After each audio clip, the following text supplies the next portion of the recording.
I was 19 the first time the Asheville concern decided my species didn't count for anything, and I spent 3 days in a cargo locker learning exactly how right they were, by the only law that mattered to them.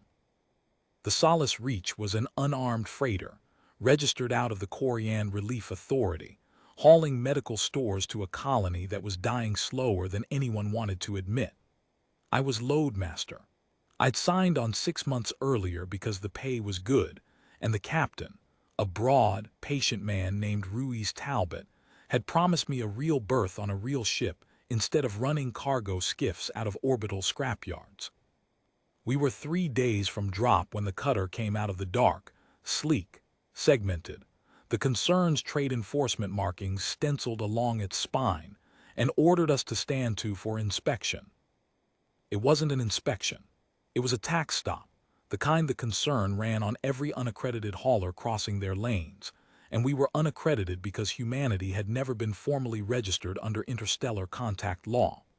No embassy, no treaty, no entry in any ledger anywhere that said we existed as a species with standing. To the concern, we were cargo with a pulse, and cargo with a pulse that hadn't filed the right paperwork could be taxed, searched, and if it argued, written off. Talbot argued. The medical stores weren't ours to give up. They were already promised, already counted against lives on the ground down to the dosage. He told the boarding officer that. He told him twice, the second time with the manifest open between them like the numbers themselves might make a case the man's own law wouldn't. They didn't. The officer told him, almost gently, that an unaccredited party had no standing to dispute a tax assessment, that this was simply how the lanes worked, and that he was sorry it had fallen on a cargo this particular. Then he ordered the hold vented anyway, because sorry and lawful were not the same thing in the concern's books, and only the second one mattered. I have turned that exchange over more times than I can count, and what stays with me isn't the cruelty of it. It's the procedure. Nobody on that cutter raised their voice. Nobody seemed to take any pleasure in it. They recorded the whole incident afterward as an acceptable loss against an unverified party, no liability, no inquiry, no names, and moved on to the next lane on their patrol roster, the way you'd close out a maintenance ticket. I know this because I read the filing myself, years later, after I'd learned to read concern administrative script the way you learn a language you intend to use as a weapon someday. 3 lines. That's what 9 people were worth in their books. I was the only one of those 9 who wasn't in the hold when it vented, because I'd gone aft to check a manifest discrepancy that didn't matter to anyone but me. And that's the only reason there was a 10th name the concern never got to write down. I came home and nobody believed there was anything to be done about it. Not because they doubted me, they didn't, but because there was nothing on the books to point to. No treaty violated because there was no treaty. No species harmed because we weren't yet a species as far as the only court that would ever hear the case was concerned. Earth filed a protest into a system that had no slot for it and moved on, the way you move on from weather. I didn't move on. I joined the fleet, made it through flight school on spite alone according to 2 separate instructors, and spent 12 years learning everything there was to know about how the concern kept its books, because I had decided a long time before anyone gave me a ship that I was going to be the discrepancy nobody could write off twice. Its Wraithgale is a low-slung gunship, built mean and built quiet, and I have commanded her for 3 years. She is not built for boasting. She is built to sit in a dark approach corridor for 11 hours without so much as a heat bloom showing, and then to be exactly where she needs to be at exactly the moment it matters. That is what we were doing above Cradlefall on the morning of the concern's ledger renewal, the decennial ceremony where every commodore of the Asheville concern stands before the assembled trade registry powers and recites, on record, that the concern carries no outstanding debts, no unresolved liabilities, nothing left over from the old gray zone years before accreditation tightened the rules. It is theater. It is also, under their own treaty law, a binding legal moment.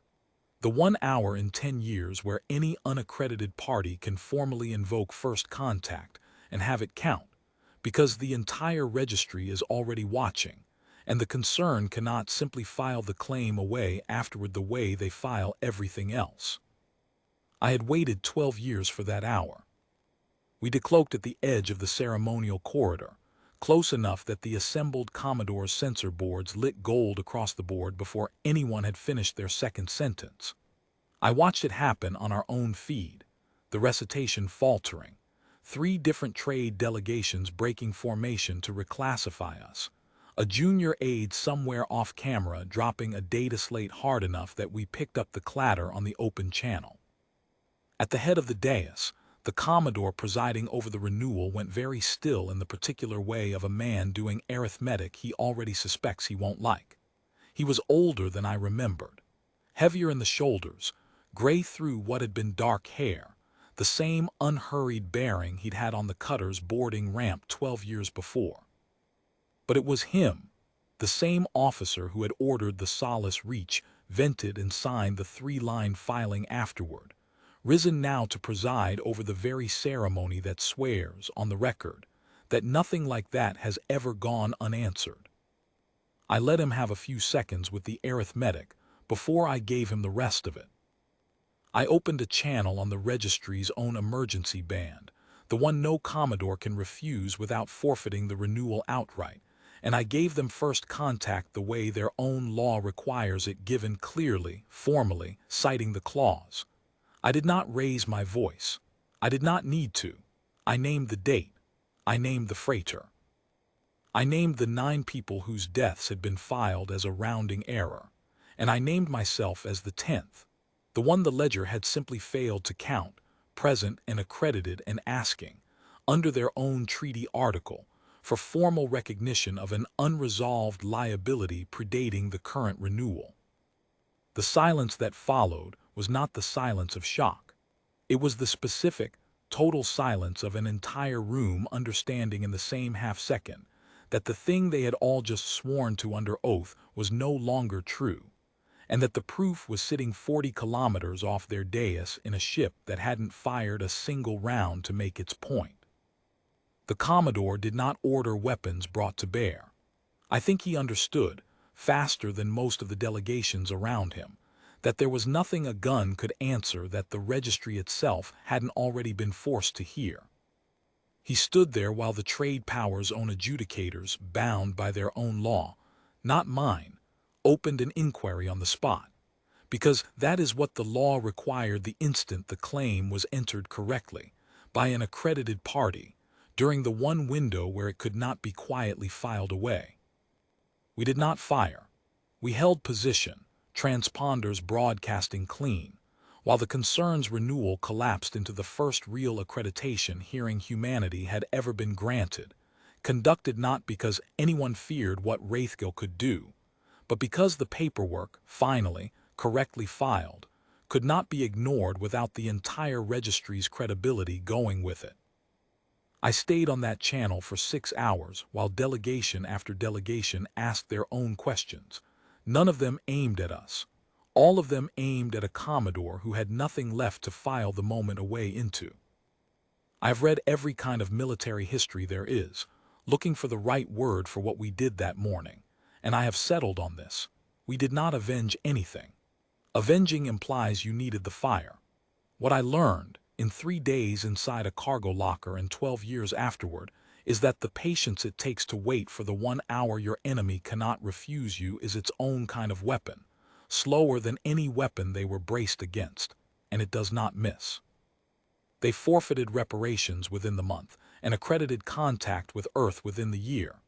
The first treaty my species had ever signed that didn't have to be wrung out of someone at the edge of a weapons lock. The Commodore retired before the inquiry closed, quietly, the way men do when there's no good way to be seen leaving. I never spoke to him again, and I didn't need to. The record speaks plainly enough on its own, the way it should have 12 years ago, and the way it will the next time anyone is foolish enough to write my species down as an acceptable loss.